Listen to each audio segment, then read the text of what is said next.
So I think that's, and remember, please bring your 5 items. We're having more and more people showing up minus periodic table, table of constants, something to write with. I've had people ask me for pens, for calculators. No one has asked me yet for an aid sheet, so I haven't had to help anybody on that one. Okay, good. Well, today what I want to do is start a new unit. I want to talk today about organic chemistry. Now, this is going to be the most minimal introduction to organic chemistry. The reason we talk about organic chemistry at all is in order to prepare ourselves for more solid-state chemistry. Specifically, we're going to talk about polymers, and ultimately we're going to talk about biochemistry. Because even though this is solid-state chemistry, we as living beings are solid-state devices. We're made of soft matter. This is a polymer, right? And this is a semiconductor, band gap of 2 to 3 electron volts, but it's not made out of 3-5 semiconductor. Nature's figured out a way of doing this without inorganic means. So we need to know a little bit, but if you really want to know organic chemistry, you're going to have to take 512. So I can't teach you in 50 minutes what people teach in 1 semester. So let's get a few definitions under our belts. Organic chemistry is the chemistry of compounds containing both carbon and hydrogen.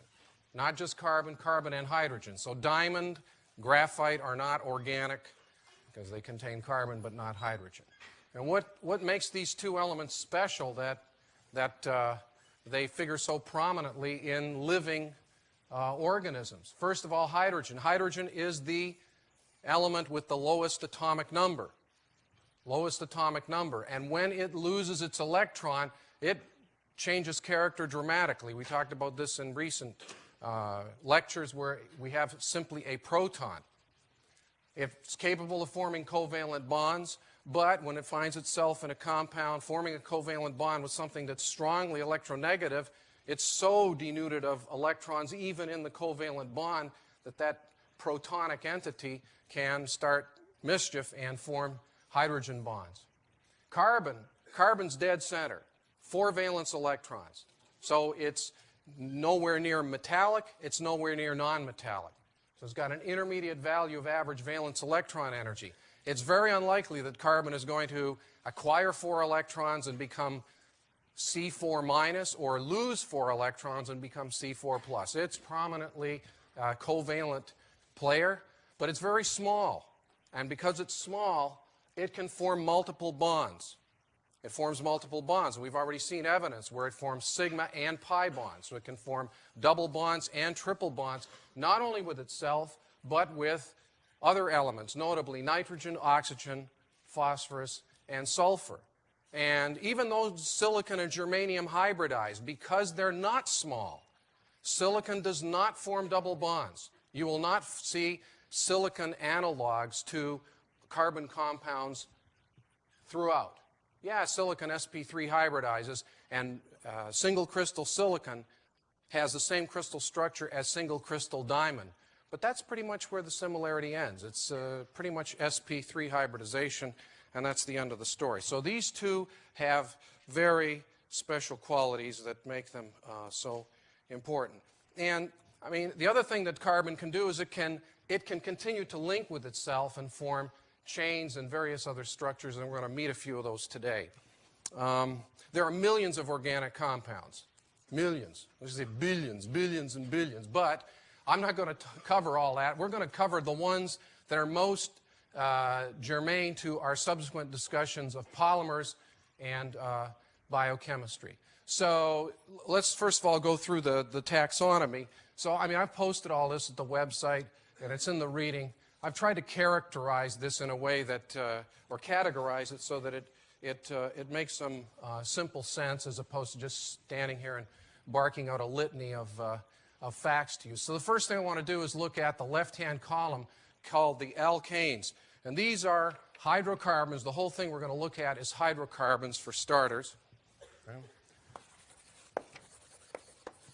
And these, as the name implies, are compounds that consist of only carbon and hydrogen. Compounds containing only and carbon. And the first group that we're going to look at is the alkanes, as you can see in the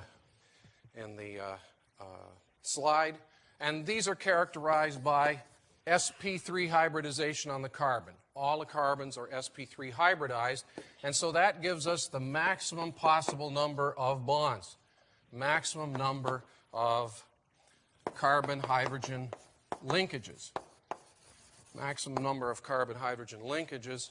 And so the chemical term for such compounds is saturated. These are saturated hydrocarbons. And all of these bonds are sigma bonds. All the bonds are sigma bonds because they're all single bonds, all sigma bonds.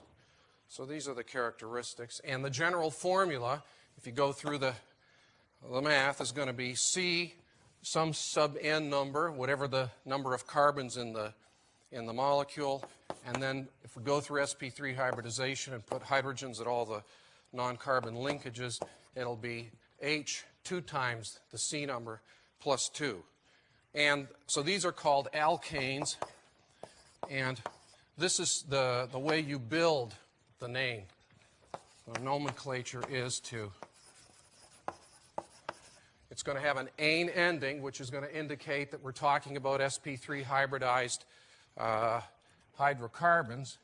And then, in order to indicate the number of carbons, we call out the carbon number by the prefix.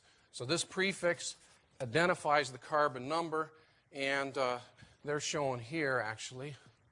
Let's take a look at a set of those. This is right out of your reading, and there they are, 1, 2, 3, and so on. And it's basically meth, eth, prop 3, bute is 4, and these are all historical. And you can go into the reading and figure out butyric acid is one of the elements in rancid butter and so on. So there's some historical reasons. But after you get to 4, it's strictly the Latin ordinals. From here on, this is pent. And what do we have? We have hex, hept, non, dec, and so on. So just go back to your Latin and you're going to be fine. I'm not going to expect you to pull these out of memory. I would tell you, C5. Well, you've forgotten your Latin? Was it a requirement, an admission requirement? How many semesters of Latin did you need in high school to get into MIT? None. Okay, so I think I better keep that in mind. So I will tell you pentane, and I'll give you the formula, C5H12. All right, so these are also they're called straight chain molecules because if we look at them a little bit more carefully, we'll see the following. Let's have a look at what they look like. Oh, before I go, I just wanted to, harken back and show that there's some overarching theme here. So these are 3 hydrocarbons that I've chosen. Propane, which we know is used as a fuel in, among other things, transportation and even in domestic barbecue grills. And it's a gas at room temperature. These are all the same. They're long chains with hydrogen around them.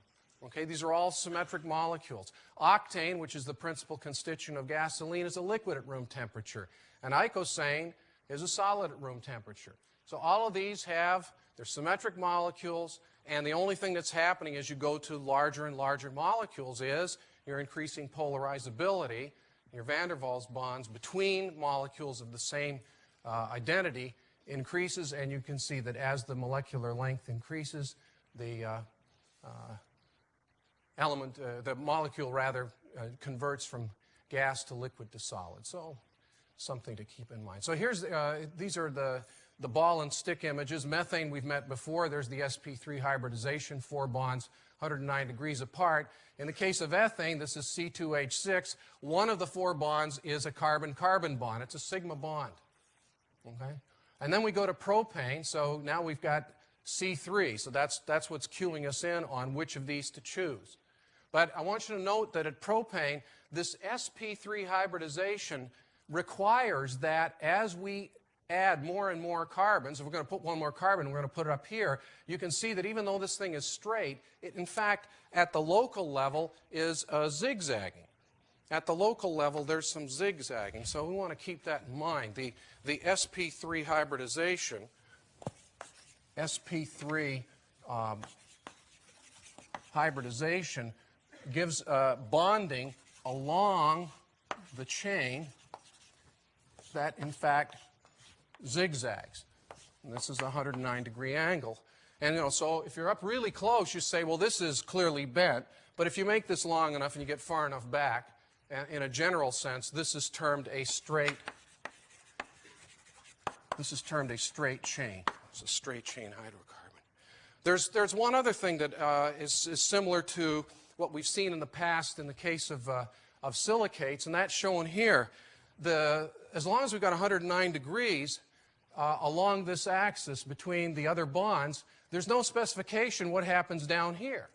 So this should remind you of what happens in a silicate when the oxygens don't all line up. And so it's possible to get disorder. And so here you see one case where you have the hydrogens on adjacent carbons not facing one another, whereas here they're lined up. So if I were to look on end from the left down the chain, I would only see one. All of the hydrogens are lined up, and we call this configuration an eclipsed configuration. This is slightly high energy, whereas this is a little bit lower energy, staggered. And what's the effect of that? The effect is not to give us a straight chain that goes in a B line. For that, you'd have to have the eclipsed configuration. Here's two examples of C17H36. They're both straight chain, but because one's twisting a little bit more than the other, and here I'm talking about just the carbon-carbon bond twisting, these are both termed straight chain, but they have different conformations. So this is starting to make you think about the plurality of possibilities, even within the same chemical composition that would be present in polymers. Here we've only got 17. Imagine if instead of 17, it became 17,000. What this can do. So this is an example of what we mean by straight chain, but it doesn't mean that it's a rod-like entity. Okay, but I can now show you something that's not a straight chain, so let's also look at something called a branch chain. Branch chain. Now that's different, and let's go look at one. I'm going to look at butane. Butane. You know, that's a gas at room temperature. It used to be used as a fuel for cigarette lighters, but I guess that's not PC anymore, so I don't know. Oh, now you can use it for lighting candles, right? You can use it for lighting candles. I can say that, can't I? We'll light candles with it, all right? So let's look at butane. So that's number 4. So, all right, so just to smooth things along, it's possible to just write them in a straight line, even though we know these are 109 degrees. And we know that if there's nothing put at the end of the stick, we assume it's hydrogen. So all of these are hydrogen, carbon-hydrogen linkages. So I've got 1, 2, 3, 4 carbons, and I've got 1, 2, 3, 4, 5, 6, 7, 8, 9, 10. So this is, as it should be, C4H10. And certainly this is identical to something that could be represented as follows.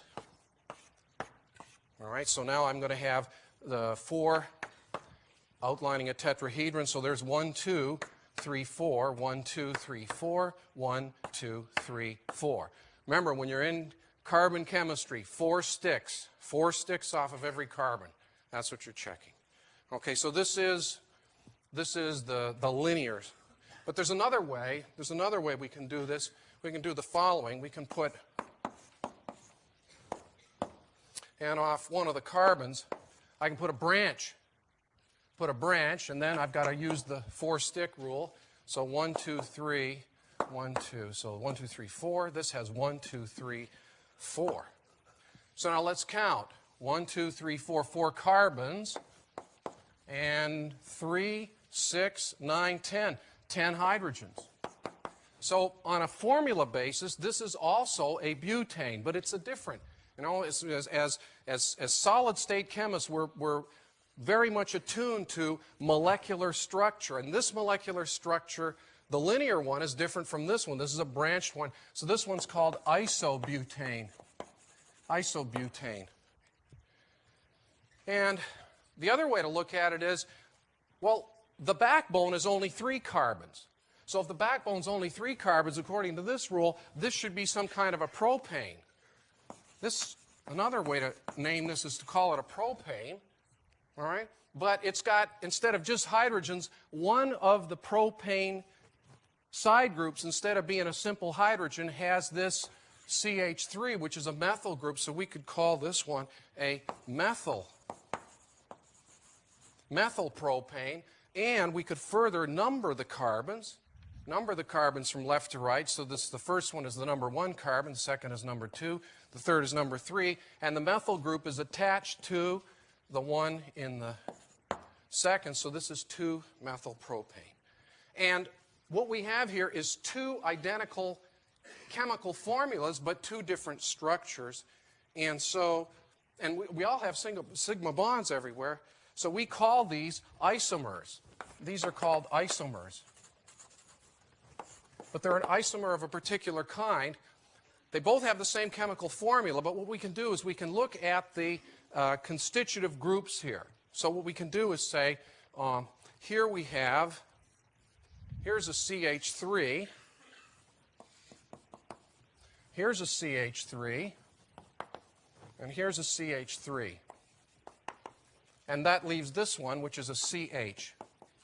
Whereas over here, I've got a CH3, a CH3, and in the middle, 2 CH2s. These are units. Some people call them constitutive groups. So here, the constitutive groups are different from the constitutive groups in the linear configuration, and so these are called constitutional isomers. Constitutional isomers, because they have identical chemistry, but different constitutive groups, or constituent groups. And so we can see this. Other thing that I need to introduce you to. Okay, so this is the same. This is just the methylpropane and the straight chain butane. Down towards the bottom, there's something called ethyl, and that's a radical. So we need to know the radical terminology. The radical is a species.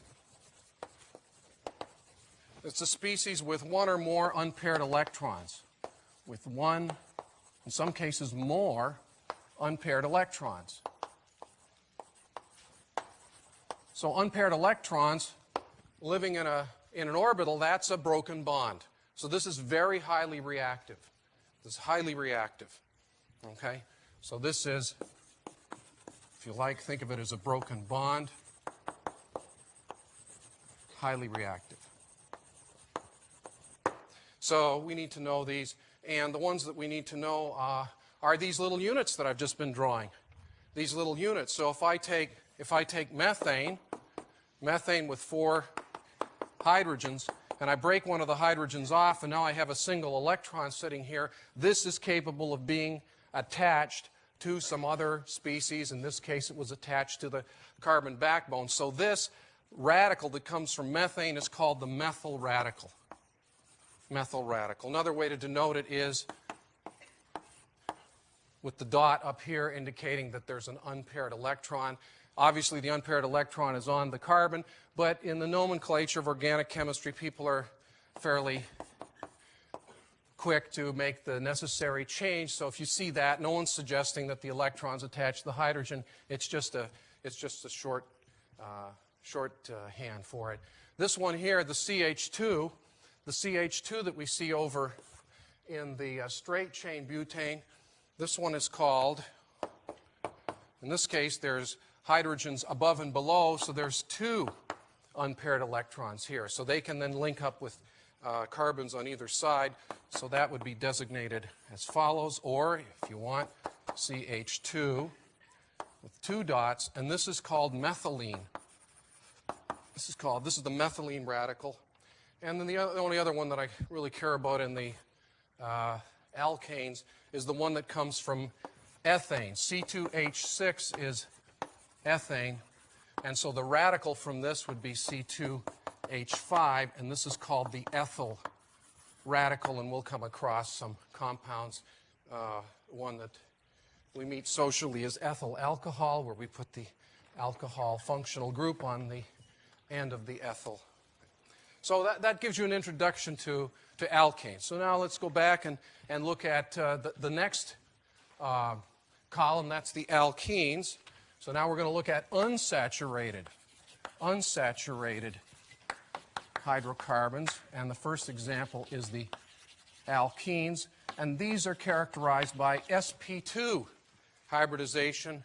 So that means at least in one place, it only takes one, at least in one place in the molecule there's a carbon-carbon double bond, and that will give you, if all we have is the one carbon-carbon double bond, it will give us the chemical formula CnH2n, and clearly n must be greater than or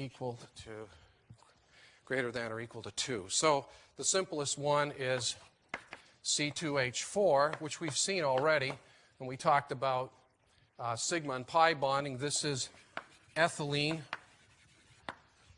and hydrogens here. We have sp2 hybridization, so we have one sigma bond and one pi bond, so the carbons and the hydrogens lie in a plane. This is 120 degrees. We've seen all of that before. The ethylene is the common name for it, but the name that's regulated by the International Union of Pure and Applied Chemistry is following this nomenclature. We take the ETH because C number is 2, and we add ENE. So the formal name for this is ethene, not ethylene, but you can use either one. No one's going to get very agitated about it. And then for n greater than 2, the position of the double bond is not fixed. Position of double bond not fixed. So we can show examples of that. Let's look at, here's one, butene. So C4H8. So one is to put the double bond at the very end. So I've just got one double bond in it. There's the 120 degrees, hydrogen, hydrogen. Now 1, 2, 3, 4. 1, 2, 3, 4. 1, 2, 3, 4. So this is C4H8. And this is called 1-butene because the double bond is off of the first carbon. Or we can put the double bond somewhere along the line, so we can do this. So the double bond is not at the very end. So we have a methyl group at the end. 1, 2, 3, 4. 1, 2, 3, 4. So this would then be called 2-butene. 2-butene, indicating that the double bond comes off of the number 2 carbon.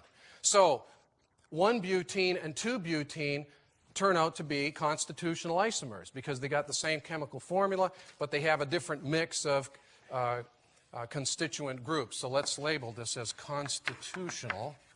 These are both constitutional isomers. But we can zoom in a little bit more on 2-butene and be introduced to yet another type of isomer. So I'm going to redraw this because this has been drawn at right angles. It's colloquial. We know this thing is zigzagging and whatnot. So I want to redraw the 2-butene. And so I'll begin by putting the double bond. And then that means that I have to have 120 degree angles. And what turns out here is that the double bond goes to carbon, which has a hydrogen on one side, and on the other side it has a methyl group, right? And the same thing here. So now I have a choice. What I can do is I can put the methyl group up here and the hydrogen. All I've done is redraw this. All I've done is redraw the 2-butene. And I think you can see that I can put a symmetry plane here. I can put a symmetry plane. And what do I have? I've got all of my I've got both of my methyl groups above the carbon-carbon double bond and both of the hydrogens below the carbon-carbon double bond. But another way I could have set up this structure, again, there's the carbon-carbon double bond. Let's put the 120-degree angles. We'll put the methyl group above the carbon-carbon bond on the left side, but below the carbon-carbon bond on the right side, and then we'll do the complementary positioning with the hydrogens. So in the case on the right, which is also a 2-butene, it's also a 2-butene, but we can see as 309-1ers, we look at structure. Structure is really important to us, and we say, okay, same constituent groups, but boy, you can tell the electron distribution is going to be different in the one on the left from the one on the right. So you start thinking, well, what about their properties? Guess what? They have different melting points. They have different boiling points. They have different density. You can see they're going to pack differently. So all of this, and yet they have the same chemical formula. So we have to distinguish these two. They're not different by their constitution, but they are different by their spatial layout. And the term that we use to talk about isomers that are different in their spatial layout, spatial arrangement, is stereoisomers. Stereoisomers. They are constitutionally identical, but structurally different. Okay? Constitutionally identical.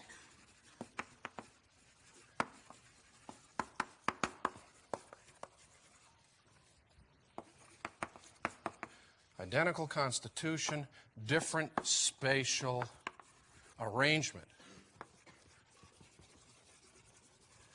And so we've got labels on this. The one on the right to indicate that the various groups are on opposite sides of the double bond is called trans.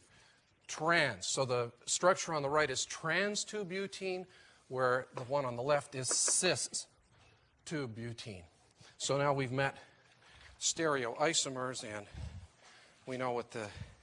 Oh, there's one other thing. We can have more than one double bond as well. We can have more than one double bond in an alkene. More than one double bond in an alkene. And we'll meet a few of these as well when we talk about polymers. If we have two, this is called a diene. And if we have three, it's called a triene. And we'll look at one of these. So for example, we could do something like this. Suppose I gave you CH2. You don't mind that I'm going to put the H on the inside? You'll forgive me? I mean, this is okay, right? So you know the H's are outboard, but we're just going to go with it. C, all right? What else? CH. Yeah.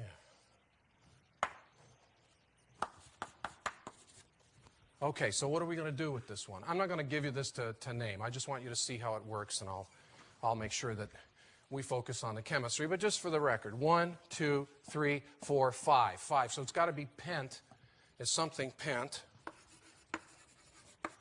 And it's got to be an ENE because there's at least one double bond here. And there are two. So this is going to be a pentadiene. A pentadiene. And furthermore, we can say this is carbon number 1, carbon number 2, number 3, number 4, and number 5. And the double bonds issue from carbon number 1 and carbon number 3. So we could call this 1,3 pentadiene. So now you see how all of this works, and it's not so bad. Radicals. What happens if we want to use just a piece of one of these? So the only one that comes up that, well, there's two actually. One of them comes from ethylene or ethene. So I'm going to put the hydrogens to indicate when I don't have one. So I'm going to break this bond, throw away the hydrogen, and use this. So this is the radical that comes from ethylene. Well, you might say, well, why don't we call this, since the formal name, I'm going to use the UPAC name, ethene. Well, we can't say ethyl because ethyl's already taken. Ethyl is the one that's used over here for C2H5. So we need to distinguish this. And the name for this radical when we take ethylene or ethene is called vinyl. Vinyl. and we'll meet this one because if we want, we could then stick onto there, react it with chlorine, and then make, this is vinyl chloride.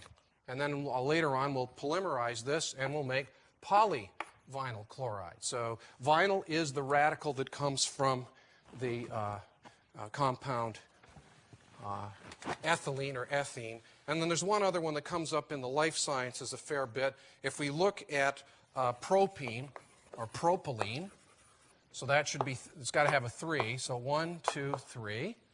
All right. So this is, if I lose one of the hydrogens here and make this into a radical, the radical that comes from propene can't be propyl because that's going to be C3H7. So here, this will be called allyl. Allyl. And as I say, this comes up sometimes in the life sciences. So we may find ourselves referring to that. So I'm giving you the direct path, the short course in organic nomenclature for our future work on polymers and on biochemistry. The last one, let's look at the right-hand column, which is also unsaturated. That's the alkynes.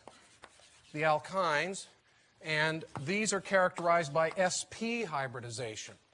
So sp hybridization, so these then are going to be hydrocarbons containing at least one carbon-carbon triple bond.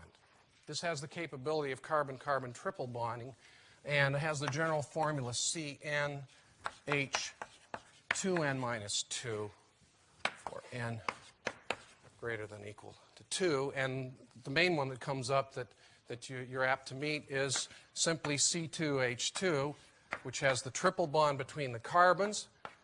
And the sp gives us 180 degrees. It's a linear molecule. And this, according to the nomenclature, should be ethyne, because it's one of the alkynes, but you know this molecule as acetylene, which is used as a fuel in such things as welding torches. And obviously the carbon-carbon triple bond has enormous energy in it. So that's one example. Okay, there's a few others. One is the aromatic hydrocarbons. We need to know those because we're going to meet those again. Aromatic hydrocarbons. And the UPAC name is arenes. These are arenes. And the prototypical one is benzene. Benzene is the main one that we need to know. And its chemical formula is C6H6, so it qualifies as a hydrocarbon. And people were mystified by its chemical structure, and it was Kekulé in 1865 who proposed the following structure. He proposed a hexagon of carbons with hydrogens off the corners, and then alternating double and single bonds. So double, single, double, single, double, single. And this is the way things lay until the 20th century, when in the light of data, it became known from spectral evidence that, first of all, that all carbons lie in the same plane. All carbons lie in the same plane, and you can't have that if you've got alternating double and single bonds, because the single bonds are going to be coming out at something other than 120 degrees. And then the second thing that mystified people was the finding that all carbon-carbon bonds in benzene are the same length. All carbon-carbon bonds are the same length. So if the Kekulé structure is correct, you have the situation where the double bond is the same length as the single bond, and that doesn't sit well. And so we had to wait until Linus Pauling, who in 1931 proposed that, in fact, there are two structures. There are two structures that involve alternating between the structure that I've drawn here and the complementary structure where the double bonds move to where the single bonds are in the existing structure. So now we have two of these, and he said each of these is a hybrid. Remember, Pauling was the one who describe hybridization in carbon in the first place. So these are hybrids, but they're hybrids of a different type. It's a mixing, and in fact, he proposed that the structure resonates between the two. So these are resonant hybrids. And sure enough, it's been found that the carbon-carbon bond length is on the order of about 1.47 angstroms. The carbon-carbon double bond is 1.33 angstroms generally, if you look in some of these alkanes. But in benzene, the carbon-carbon in benzene was found to be on the order of about 1.39 angstroms, which puts it in between. So if you take an average, we've got 3 double bonds and 3 single bonds. This is consistent with the notion of bond order 1.5. And so today, what people do to represent benzene is, rather than drawing these two structures or one of them and say figure out the rest for you, is to use a molecular orbital representation.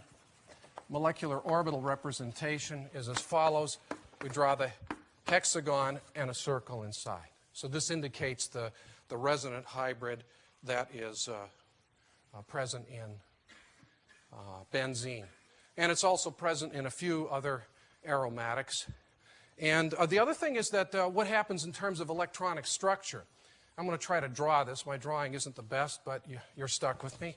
What I want to do is to try to look at what happens in terms of the single and double bonds from the standpoint of formation with the various orbitals involved. And in particular, I want to look at what happens with the pi orbital. So 1, 2, 3, 4, 5, 6. Well, let's say, for argument's sake, that the double bond is where I've drawn it.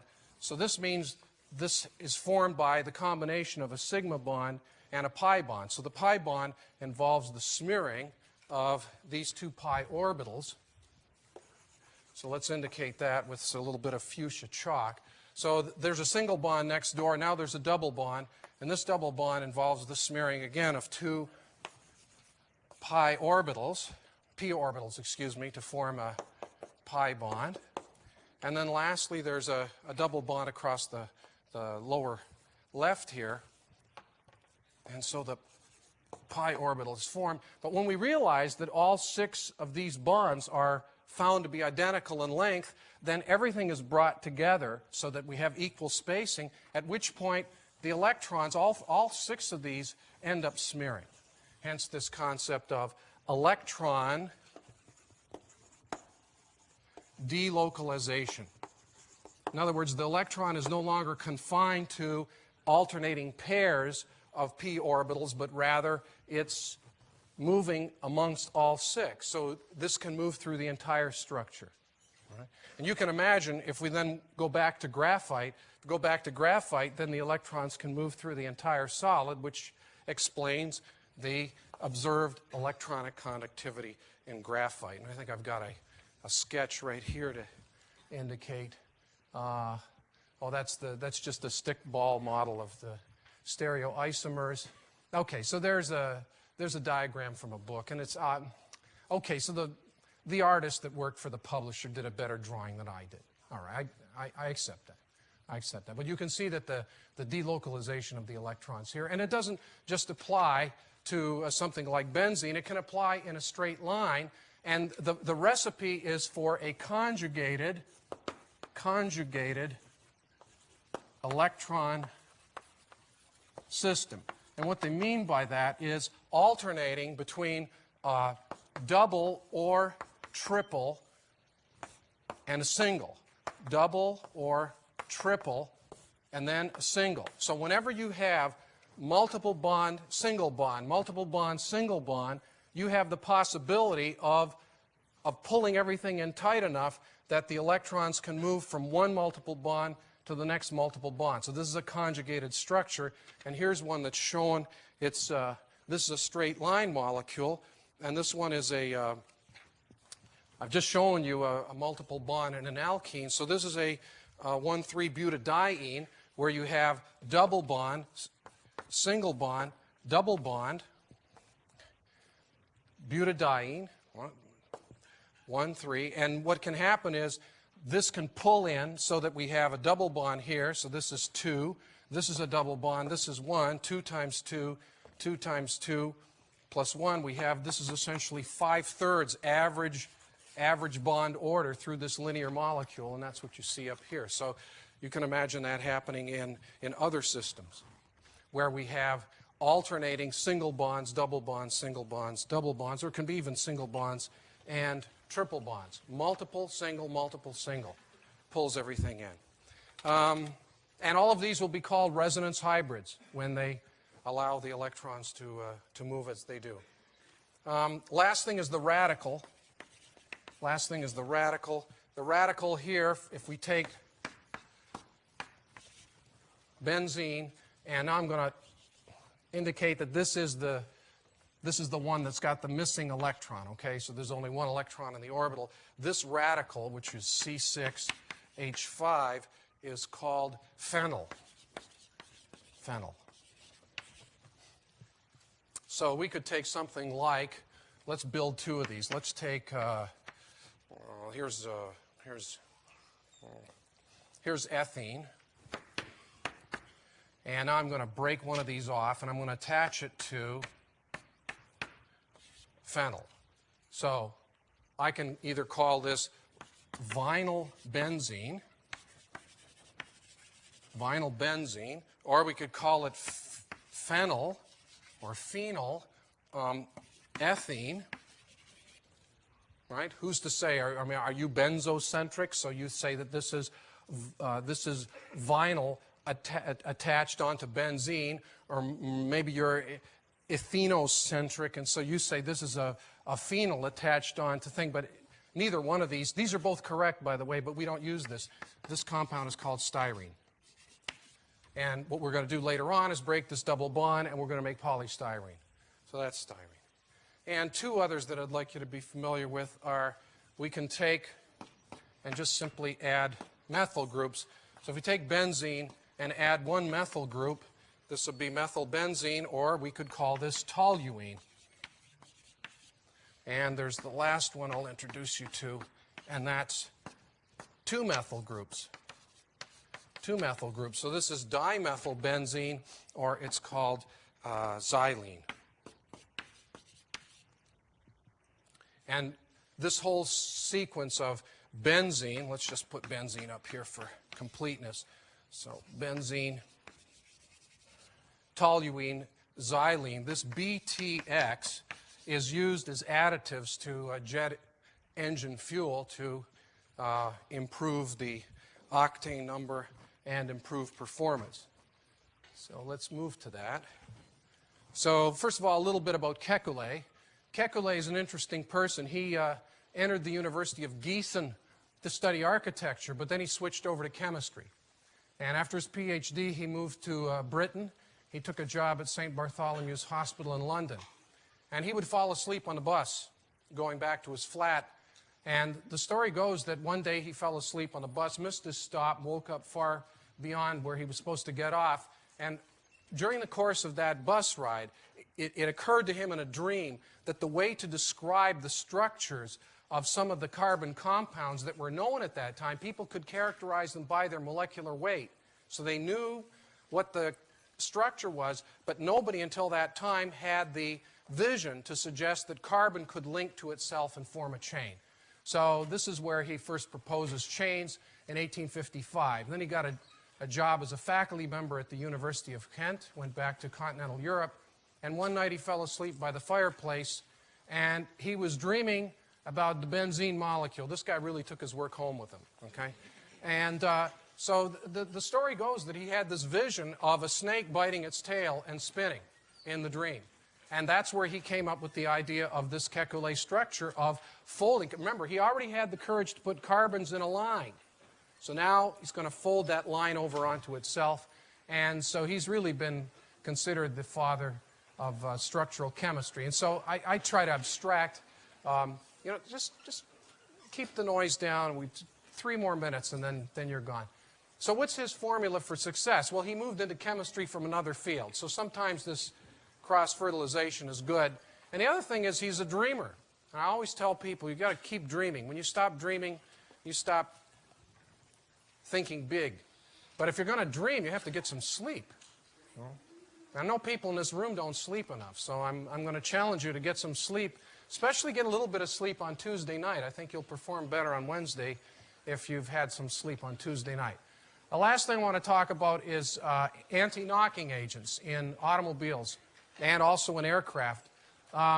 If we took only straight chain alkanes for gasoline, they would burn very unevenly. Remember, in an internal combustion engine, you emit fuel as a vapor, you compress, and then you ignite.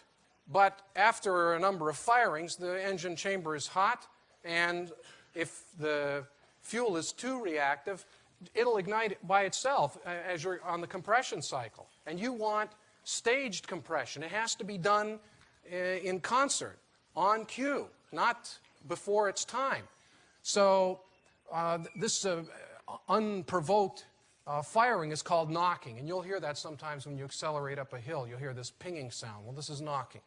So the figure of merit that was introduced in 1927 is called the octane number. So it has an isooctane. See, it's trimethylpentane. Well, you know, that's 5 carbons, and the other 3 carbons to make octane are side groups. And they're off of the 2, 2, and the 4. And then compare that to heptane, which is absolutely abysmal. So this is 100, this is 0. And then you take whatever your gasoline is, and you compare it against this standard solution. In this case, it's 90% of the trimethylpentane, 10% heptane. It ends up with an octane number of 90. Anything else that performs in the same manner. So when you go to the gas pump and it says octane 89 or whatever, that's where it's coming from. And you can use additives to increase octane. In fact, what you're trying to do is to repress ignition. High-octane fuel burns less well, but it burns on cue. That's the thing. So you could add tetraethyl lead, which was added for years. It's now banned. Or ethyl alcohol. Ethyl alcohol will raise the octane rating. And the way to make a mix of branched and cyclic alkanes is catalysis. You use a catalyst of alumina, silica, 450, 550 degrees C. It's called catalytic cracking. And so by catalysis, we can direct the synthesis to get the right mix of the right structures and thereby improve performance. Good luck on Wednesday.